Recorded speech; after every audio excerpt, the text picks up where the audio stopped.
Welcome everyone to Ellyn with a Y goes live Tuesdays at 10.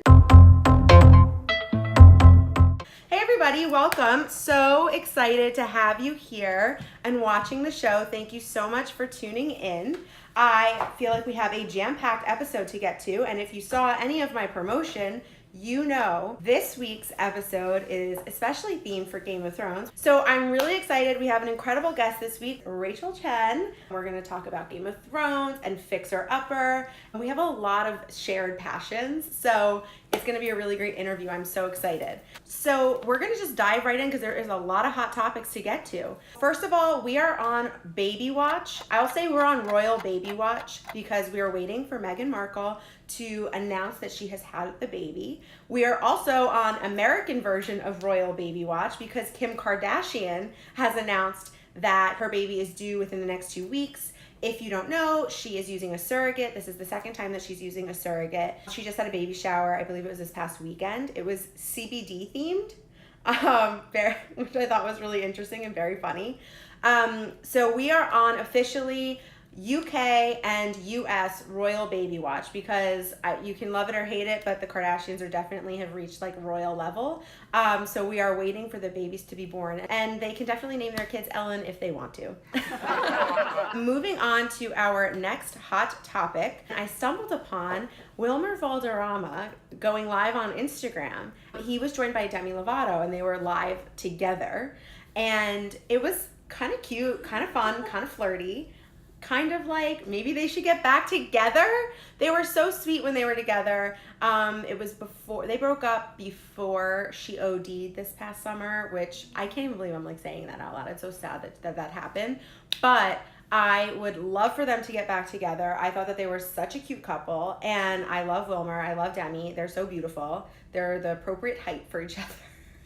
No shade, Wilmer, but they're perfect height for each other. And I would just love to see Wilmer and Demi get back together. So that is my kind of speaking the intention back into the world. Now that she's kind of getting healthy again and feeling good about herself, it seemed like they were in a good place when they were together. So I'd love to see them get back together again.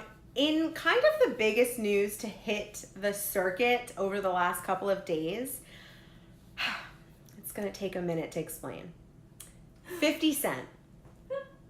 For those of you that don't know anything about this, I'm going to break it down in the most simplest of terms. Okay, 50 Cent, a rapper, posted on Instagram some pretty offensive things about a reality TV show girl, Lala Kent from Vanderpump Rules, and was kind of like coming for her and making like some rude remarks, and then she commented back saying, oh, you don't know where, like, who you're talking to, or like, you know, you forgot your roots. I mean, it is a little bit interesting that he's watching Bravo, but it turns out that 50's show Power is, I believe, co-produced by Lala Kent's fiance. His name is Randall Emmett. And so apparently Randall owes 50 Cent $1 million, or owed 50 Cent $1 million. And I guess 50 was pretty upset that Lala Kent was on Vanderpump Rules talking about how her new man was buying her a Range Rover and like spending all this money when apparently he owes 50 Cent $1 million. So this back and forth went on Instagram. It was pretty heated, and what happened is that I guess this Randall Emmett started texting 50 Cent and misspelled 50 when he texted 50 Cent. He was like, fifth, my guy. And then he said Fofty, F-O-F-T-Y. So now this whole thing has been branded Foftygate. And so he was texting 50 telling him like, please, I'll pay you back. I promise. Like, I'm going into the hospital. I don't feel well. This whole thing's got me sick. I want you to be in my wedding. Like, really crazy. And 50 Cent is posting screenshots of the text messages onto Instagram and literally saying to this guy, when you pay me back, I will stop harassing you. And I'm pretty sure that that's like some form of coercion or blackmailing or something, because he's posting all of these messages on Instagram about, and these are private Instagram, like text messages, and like bullying this man into paying him back. Granted, you know, like we say, a Lannister always pays his debts. This man needs to get on the bandwagon and figure his life out and pay 50 Cent back, which apparently he just did, because the screenshot that I saw most recently was, okay, wire transfer received. I'll stop bugging you now. It's so random. But that's been like this huge pop culture drama that has been unfolding over the last 72 hours, I would say. And it is the most bizarre, out of left field nonsense. I don't even understand it. That's like the pop culture news that's going on right now. And I will obviously keep everyone updated as we watch for Baby Watch 2019. Oh my gosh. So that brings us into my what to watch segment this week. I am recommending that everybody watch Avengers and anything in Marvel in any way that you possibly can, whether it's Thor or Captain Marvel or Spider-Man. My favorites are Spider-Man, Iron Man, and Thor. Any of the Spider-Mans that have ever taken place, I'm very down with. So I would recommend watching any of that, because we are in a moment in time where we are potentially about to make history. So Avengers Endgame opened, and it was one of the biggest box office opens, and it put it on track to beat Avatar, and that was like in 2009. And then the biggest movie ever, if you account for inflation, is Gone with the Wind. And they're projecting that Avengers Endgame could actually beat both Avatar and Gone with the Wind. So I think that that's so wild, so crazy. It seems like a cast of people who really enjoy each other and support each other and are positive, and that's obviously what I'm about and what the show is about. I have loved all of the movies. I have really enjoyed watching these films. So I'm telling everyone this week, your what to watch is anything Marvel, because it is definitely worthwhile. Funny enough, side note, I was just commenting to some people the other day that we haven't seen Prince Michael Jr. II, aka Blanket, in a while. And a picture of him and his older brother, Michael Jackson Jr. the first. I don't know. They both have the same name, I think. A picture of them just like surfaced of going to see Avengers Endgame. And it's like the first time anyone's seen a picture of Blanket in ages. And I happen to have that visual for you right here, which it's kind of hard to see him, but he's in the middle with the longer scratch. Well, his hair kind of actually looks like mine. His hair kind of looks like mine. And if you don't remember what he looked like, this is him with his older brother and older sister Paris. The older brother and older sister are pretty visible. I haven't seen Blanket in ages. And I was just talking at work the other day about, remember when Michael hung Blanket over the balcony? Like, what happened? Where'd he go? Well, he went to see Avengers Endgame, just like you should. So that was just funny. I saw that today. I was like, oh, definitely have to bring that up. So that moves us into our food for thought segment of the show. And really just is now we're going to bring home some Game of Thrones themed topics to discuss. So why are we so obsessed with glow ups, or people that go from like ugly duckling to gorgeous, stunning, etc.? I don't really understand why we're so obsessed with this. And I think, well, let me show you a photo. So being a Game of Thrones fan, there's this character called Gendry, and it's played by Joe Dempsey. Joe Dempsey was on the show called Skins. It's like a BBC UK show. This is a picture of Joe Dempsey on Skins many, many moons ago. A young, youthful, hopeful actor just getting his start. So now he's been on Game of Thrones for a couple years. Maybe also has had some money, facials, haircuts, working out, who can say? But now he looks like he could be David Beckham's son. He's stunning, absolutely stunning. First of all, obsessed. He looks beautiful and he plays a great character.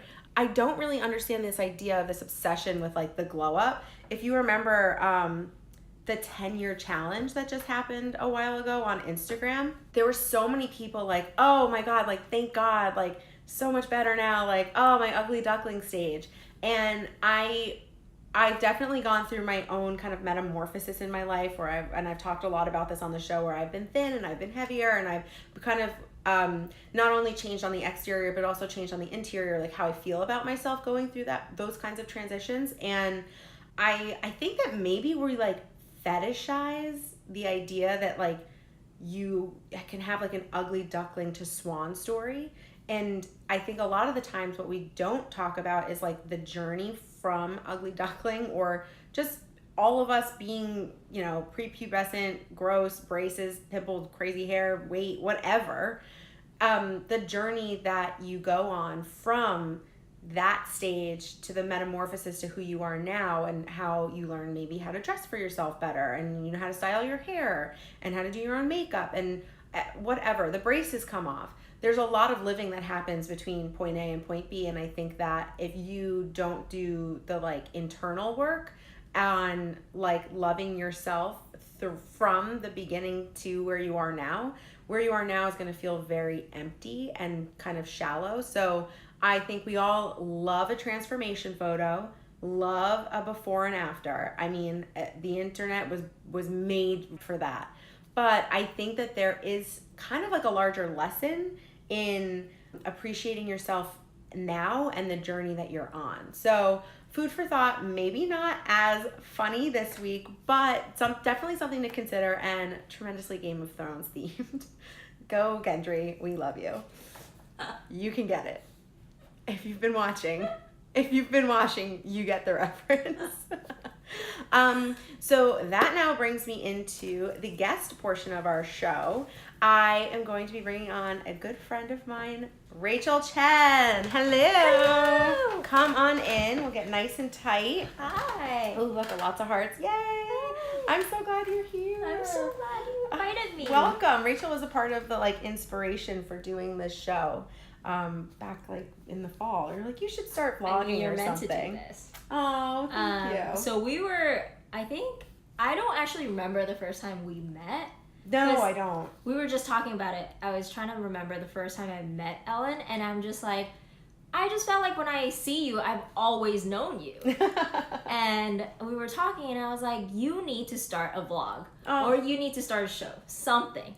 And so the first time when Ellyn with a Y goes live popped up on my Instagram, I freaked out. Did you really? Remember? I messaged you. Oh, yeah, that's right. Yeah. Oh my God, you did it. Yes.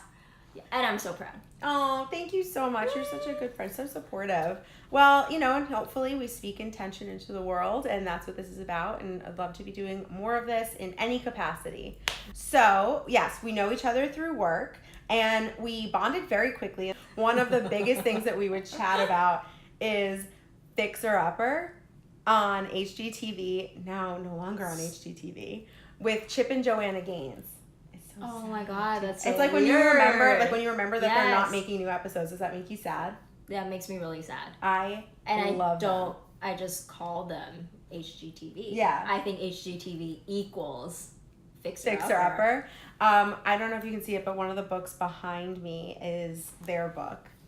Oh yes. Yeah, it's the top one up there. Is their book. So cute. They're such a cute couple, and their story is so inspiring, and they're so positive, and I love them, and you do as well. Love. I actually have this connection with them because when I do travel for work, I get scared to stay in a hotel room all by myself. Yeah. Whenever they're on, it just like puts me to sleep, and I feel at ease. I feel so like at ease. I'll wake up. I used to when there was new episodes. I'd wake up on a Saturday and just have a cup of coffee and watch the episode and ease my way into the day. They're doing J-Lo's Home now. Did you see that? I saw that, but you know what?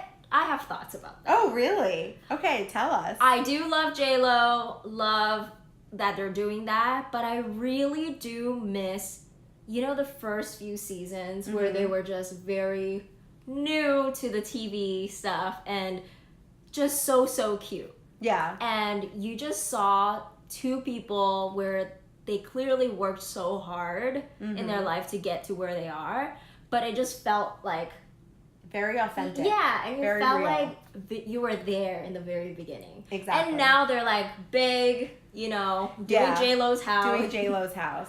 I mean, I'm like, and they just got, like, they were on the Time 100 list. Oh my God. And Martha Stewart didn't know who they were.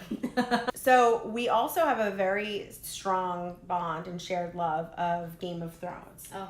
And I'm just going to preface now, we are going to talk about this past Sunday's episode. So if you're concerned about spoilers for Game of Thrones, just like plug your ears maybe. Yeah, exactly. So we're going to talk about this weekend because we are really fortunate that there's like a group of us at work and we have like a little chat room, a little Slack room where we talk about Game of Thrones. It is a support group. Yeah. And we have meetings on Tuesdays where we can like dedicate a little bit of time to talk about the show. So I feel like we're generally on the same page about a lot of stuff, but do you have a favorite character? I feel like mine's changed. Yeah. I feel like before this season, spoiler, I was like, go Danny, you know, badass, you've done, like, you came from ground up. So, like, made it from the bottom, you know. Now we're here. But when she got here, I felt like the past 2 episodes, what was so amazing, the first 2 of this new season, what was so amazing is because everything was so at stake that it showed so much true color. And I felt like she was always the same person where power was the biggest motivation for her, which I didn't love. And I was like, this is amazing that the producer can shortly in 2 episodes make you just completely see this person differently. Completely change. And it was crazy because I was rooting for her to win the throne. Because she's so obsessed with her place on the throne and her power. She's obsessed with getting it by any means necessary. And I think that makes her more like Cersei. Exactly. And I think Cersei operates from a place of like trying to save her family in very unhealthy and sick ways. Yeah. But I also think it was really what's crazy is that your nephew literally told you we're family. And her thing was, so you're the last heir. He's trying to confess to you, like he's trying to like have an intimate moment with you and your number one reaction is like, so you got a claim to the throne, I see. That like, was very awkward. Her first love is power and the throne, and like, I think that's going to be her downfall. Exactly. I also don't think that John's going to make it. I don't think he's going to make it. I don't think so. Yeah. I don't think so. But I hope he doesn't die saving her. Oh, no, I hope not either. I hope he saves one of his sisters or something. Sam or something. So, I don't think we answered who's your favorite character? Now, Sansa. Yeah. I want Sansa to win. I think it was interesting because she was my least favorite character from season 1. Yeah, hated her. I was like, you're so naive, you're so crazy. Now I'm like, she came such a long way. She's had such a significant story arc. Oh my gosh. It's incredible. She's now the smartest. She really is. Yeah. I would say over this show, I always really loved John, and like Brienne, I really love Brienne. Love Jaime. I actually really love Tyrion. Like I like someone who's witty and fun and can like lacerate you with their words and like you don't even realize that you've been like dunked on until after. But I will say that like right now I feel like Arya is she's living her best life in that she's living an authentic life. She's really herself. She wants it. Gendry, she got it. Okay? She wants her special little weapon. She got it. She wants you, Gendry. We've known that for seasons. Yeah. She got it. Can we talk about her for a second? Yeah. I feel like, biggest spoiler alert here, she killed the Night King. She killed the Night King, guys. You know how, like, this episode, everyone's talking about how dark it is.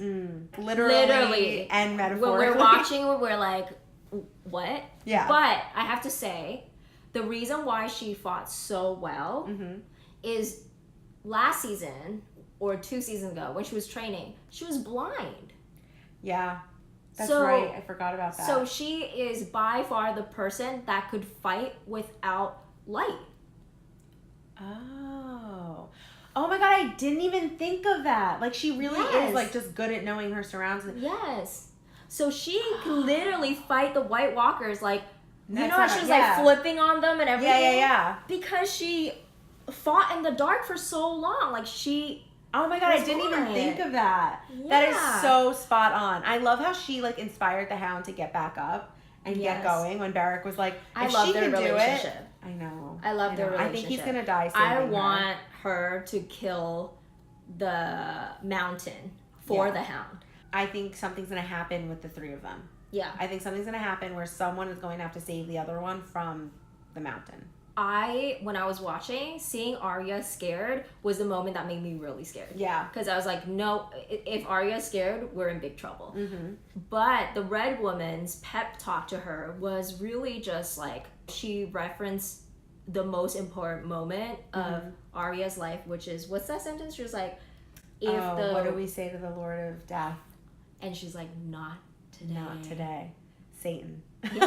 That's my favorite. And that was like, not today, Satan. That was her biggest mentor. Literally. Right? Yeah, exactly. And so, I mean, that was amazing. That was what she needed to like kick her into high gear and go run off. And a really interesting observation that my pal from work, Jen, made was that Arya, like the Night King, in that moment of catching her, underestimated her and gave her 1 millisecond to drop the dagger and stab her. And it's the same millisecond that the giant waited when he was killing Lyanna Mormont and she's being crushed in his hand. He kind of was looking at her like this small little thing, and that 1 second was all she needed to take him down. Same thing with Arya. Underestimating people who are smaller or women or whatever. Like, don't underestimate. People can be powerful.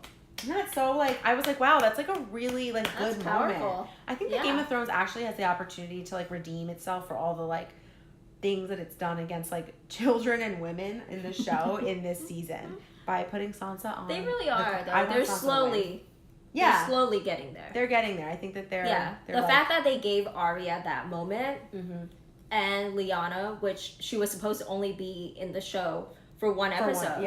But they loved her so much that they kept her throughout. And gave her such an important role. And then I read that Arya, the writers decided that she was going to be the one to kill the Night King 3 seasons ago. Do you love that? I die over that. I love that. And like everything else was just like little pieces to put into place to make it happen. I love that. Love. Okay, so that is our Game of Thrones talk. Every week we play a game and I ask everyone to play along and comment below your answers. And this is a Game of Thrones themed game. So. But no spoilers. But no spoilers. It's vague enough. Okay. So, would you rather die by dragon fire or freeze to death north of the wall?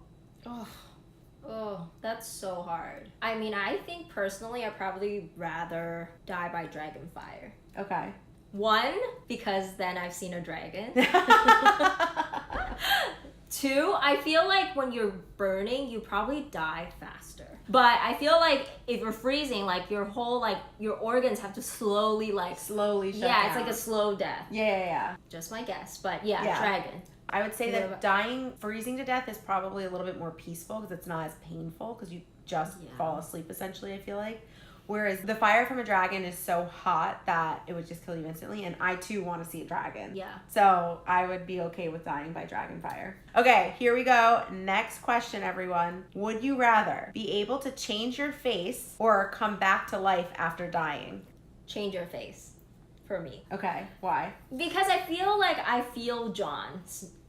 Okay, spoiler alert. One more spoiler. If you Sorry, haven't watched last one more spoiler from a couple seasons ago. But I feel like I feel Jon. You know, when you die, you're like, hey, I'm at peace. I'm dead. Yeah. I don't think I want to be brought back and know what killed me. I think there's something that you would wind up being like out of sync. Like, I feel like I would be out of sync with life. If you literally die, like, where do you go? What happened? I think I would want to be able to change my face. I feel like that would be something that would be entertaining when you're alive and be something that like is interesting and wild and weird. Whereas like being dead is like, and coming back, I think there's a lot of emotional baggage with that. If in this moment you could choose somebody's face to do one mission, what would it be? Oh my God, that is so hard. If I could pick anyone's face. It could be anything. Well, maybe I'll just keep it within the Game of Thrones universe. My theory is that Arya is going to take Jaime's face and maybe kill Cersei. So I would do something where maybe I took Jaime's face and killed Cersei. Because I just like that needs to go. She needs to be gone. Needs to go. Okay, and our last question. Would you rather marry for true love but be disowned by your family and eventually murdered, or have an advantageous marriage to someone who treats you okay-ish but has mistresses? Okay, so he treats you. Wait, is this a Game of Thrones reference? It is, but it kind of like grew. I know. So this is really dark. I mean, I have to go with the second one. Okay. Why? One, the worst. I just don't want to be murdered. Like that's my like top priority. You know, I wish I chose true love, but I don't want to be murdered for one. Okay. And I mean, if I already think it's okay-ish, maybe the feelings aren't that hard. So when I never think about these after I write them, and then I just like go. But when I was writing it, I started thinking about it because this is pretty in depth. It's so in depth. And I was like, what? Okay-ish. I was okay with it until I added the mistresses. Because if you're in an okay relationship, it's almost like the love could get there. You could grow into a loving relationship. Like you could get there. But if he's like out there with his mistresses, I mean, it's not like he's like, you don't have like that kind of like. But if you married because of true love, and then because of this true love, you get murdered, so you don't really get to experience that full true love. But you don't know how long you have with them. It could be years. That's true. The thing about being disowned by your family, that's really hard for me. Like true love, yes, but also like being disowned by my family. Like I'm thinking about it in terms of my family right now, not like a Game of Thrones family. I would be like devastated. I mean, those are 2 points that would just be so much pain for me. Yeah, like you know you're gonna die. Like obviously you murder know is you're pain. gonna die, and you know you're never gonna be able to see your family again. I mean, I guess I'd go with like not true love. I would go with like an advantageous marriage with the mistress. I don't care about the advantageous marriage. I think I care about losing my family. But I guess true love, like the perfect true love. True love wins. But okay, I'm gonna say something cheesy. Don't hate me. Don't at me. But I mean, you can find true love in friendships. Yeah, you can. So it's like, fine, if I have to live with a mistress, I will just have to find that love elsewhere. And I have a family that didn't disown me. Yeah. You've got the love of your family. I'm good. Yeah. We're good. We're good. Okay, moving on. This is the part of the show where I give you an update on Noah Centineo. Rhymes with Puleio. News update. Because I just think he's the best. And unfortunately, I have to give you some news. So, Noah Centineo was a guest on Jimmy Fallon, and which I love whenever he's a guest. He's amazing. Yeah. But he confirmed that he's going to play He-Man. I was on this show weeks ago. No, he'll never play He-Man. His team wouldn't do it. It's not like a relevant series or a franchise. It's not worth it. I am so upset that they have decided to do. The only way that this will work and he will not crash and burn like Aquaman on Entourage. Entourage is the Aquaman Entourage is the reference. I'm very concerned. He's a young hot guy coming up in Hollywood, very anxious to get into a like multi-movie picture deal. Is He-Man the right choice? Who can say? But what I can say is they need to go the like Thor Ragnarok route where it's funny and pokes fun at itself and is like more of a comedy action film. Yeah. If they can do that, if that's what's promised, if that's the prince that's promised, then we're good. If it goes in a different direction, I will be devastated because I have to go watch a bad movie because obviously I'm going to go watch it and support him. But like, I really want it to be a good You've been talking about him forever. I know. You just have to support him. I have to. You're his ride or die. I did rewatch The Perfect Date and it's still pretty disappointing, but no, it's not good. It's not good. So I'm so sad to confirm that he is actually going to be doing He-Man. This is terrible. But good for you, Noah. Like, get that paper and get that paper. I don't know, like set us up for our future life. That's our Noah Centineo news update, which means that is the end of our show. Thank you everybody for watching. Thank you to Rachel for joining. Yay, this was so fun. Sorry for all the spoilers. I appreciate you coming on. I appreciate all of you watching. As you know, I hope that this show brings you a little bit of laughter, a little bit of joy. We could all use a lot more of that in this life. And I will see you next week. Bye. Hi everybody, thanks for watching. To subscribe to my YouTube channel, click here. And to watch more videos, click here. Thanks. And I'm choosing happy.